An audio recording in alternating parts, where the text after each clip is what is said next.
Hello friends, तो चलिए आज की स्टोरी स्टार्ट करते हैं। पिता की गलतफहमी। प्रिया की आवाज़ पर प्रदीप जी ने बगल में बजते हुए फ़ोन का रिसीवर उठाया। हेलो बोलते ही पहचानी सी आवाज़ आई। अंकल प्रणाम, रोहित बोल रहा हूँ।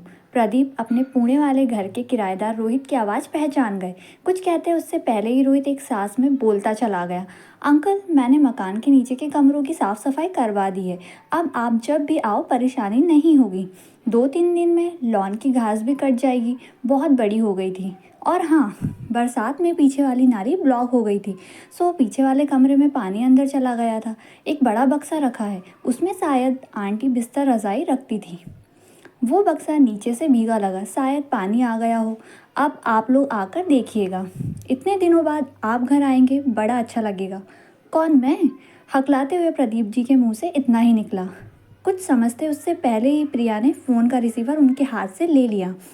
प्रदीप जी इम्तिनान से बात करती बहू प्रिया को देखते रहे। वो धीमे शब्दों में फुसफुसाती हुई बोल रही थी, पर कुछ शब्द कानों में पड़ गए। अब तुम फ़ोन मेरे मोबाइल पर ही करना, वहाँ का इंतज़ाम बढ़िया रखना। पापा आ रहे हैं, कोई दिक्कत नहीं होना चाहिए।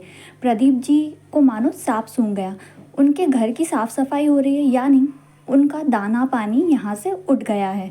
10 महीने पहले वो पत्नी सोनिया के देहांत के बाद उस सूने घर को किराएदार रोहित के भरोसे छोड़कर अपने बेटे सात्विक के यहाँ मुंबई आ गए, पर रम नहीं पाए। 10 महीने बाद भी पत्नी वियोग से उबरकर एक नई जगह पर स्थापित होना उनके लिए मुश्किल साबित हो रहा था। पर यहाँ रहना इतना भी मुश्किल नहीं था कि वो पुराने घर में जाने की बात सोचे, जिसमें सोनिया की यादों के साथ अकेलेपन की टीस और वीरानी थी। लेकिन उनकी यात्रा का बाकायदा इंतज़ाम करवाया जा रहा था और उन्हें खबर तक नहीं है, ये जानकर वे बेचैन हो उठे। प्रिया ने रिसीवर रख दिया तो प्रदीप जी ने प्रश्नवाचक नज़रें उस पर टिका दी, पर वो बिना कुछ कहे वहाँ से चली गई। प्रदीप जी सोच में डूब गए कि अब उन्हें अपने पुराने घर में रहना होगा। कैसे रह पाएंगे वो अकेले? कैसा लगेगा बिना पत्नी के उस घर में जीवन यापन करना? यहाँ तक कम से कम बेटे बहू के होते हुए हर प्रकार की चिंता से तो मुक्त थे, पर उन्होंने इसे अपना घर माना भी कब था। इसीलिए शायद बेटे ने उन्हें घर भेजने का इंतज़ाम कर दिया है। श्रीवास्तव साहब का कहा सच हो गया। अगर हम बच्चों से दूरी बनाकर रखें, स्वयं मेहमानों सा आचरण करें और बच्चों से अपेक्षा करें कि वो हमें अपने घर का सदस्य माने, तो ये कैसे संभव है? अपनी पत्नी के जाने के बाद मैं बेटे के पास एक मजबूरी समझकर रहता तो जीना मुश्किल हो जाता, मेरा भी और इन बच्चों का भी। जब रहना ही है तो मन से जुड़कर रहो। श्रीवास्तव साहब के कहे फलसफे को वो भी सही समय पर जीवन में उतार लेते तो शायद इस उम्र में अकेले रहने का दंश ना सहना पड़ता। पर वो तो पत्नी वियोग में ऐसे डूबे कि अपने ही बच्चों का सुख पराया दिखने लगा था। उनका दुख सिर्फ उनका है, इसी को सत्य मानते आए। अपनी पत्नी की मृत्यु के 10 महीने बाद भी बेटे बहू को कुछ सहज पलों को जीते देख वह असहज होते। सोनिया के जाने का असर सिर्फ उन पर पड़ा है, उनके मन में ये बात घर कर गई थी।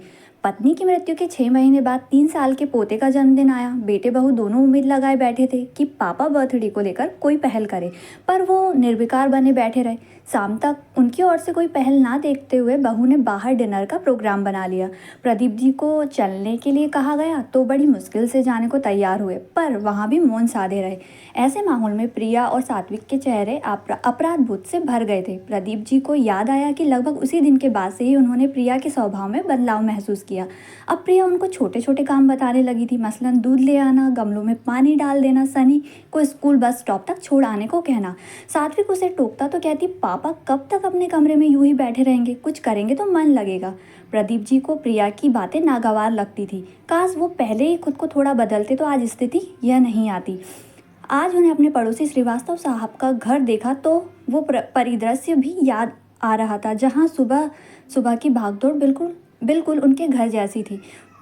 उनके बहू बेटे भी प्रिया और सात्विक की तरह सुबह की व्यस्तता में डूबे थे। उस दिन अखबार की अदला बदली होने के कारण प्रदीप जी श्रीवास्तव साहब के घर गए तो उन्होंने चाय पीने के लिए उनको बैठा लिया। श्रीवास्तव साहब खुद चाय बनाने लगे। आश्चर्य से ताकते प्रदीप जी को उन्होंने बताया कि वे सुबह सुबह घर के कामों में व्यस्त बहू के दैनिक कार्यों को बाधित नहीं करते हैं। और तो और उस दिन ऑफिस जाते अपने बेटे से अपने टूटे चश्मे को बनवाने के लिए कहा तो उनके बेटे के जवाब को सुनकर भी प्रदीप जी को हैरानी हुई थी। पापा आज तो ऑडिट है, बिल्कुल समय नहीं है, आज नहीं करवा पाऊंगा।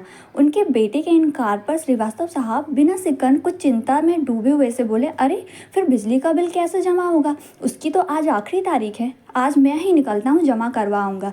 इस बात पर उनकी बहू बोली, नहीं नहीं पापा, आप कहाँ जाएंगे? मौसम का भी कोई भरोसा नहीं है, कब बरसात हो जाए। मैं किसी से बात करती हूँ, बिल जमा हो जाएगा। और हाँ, आज मैं मार्केट जाऊँगी, तब आपका चश्मा ठीक करवा लाऊंगी। परिवार के इस आपसी वार्तालाप से संशय की दीवारें खुद ही ढह गई थी। उस घर का हर सदस्य सहज था, ना कोई शिकायत थी, ना कोई मन आहत। आपसी संवाद कायम था। कहीं कोई मौन शंका आशंका दीवारें खड़ी नहीं कर रही थी। प्रदीप जी मन ही मन कल्पना कर रहे थे कि यदि सात्विक उनके किसी काम को करने से मना करता तो क्या होता। क्या वे मन ही मन आहत होकर मौन धारण कर लेते या फिर अपनी लाचारी पर कुड़ते। श्रीवास्तव साहब के व्यवहार से उन्होंने सीख तो ली, पर उस सीख को जीवन में उतार पाने में देर कर दी। तभी तो उनको पुणे वापस भेजने की तैयारी हो रही है। आदत के अनुसार प्रदीप जी ने आज भी मौन धारण कर लिया था। तो फ्रेंड्स, ये है स्टोरी का पार्ट फर्स्ट।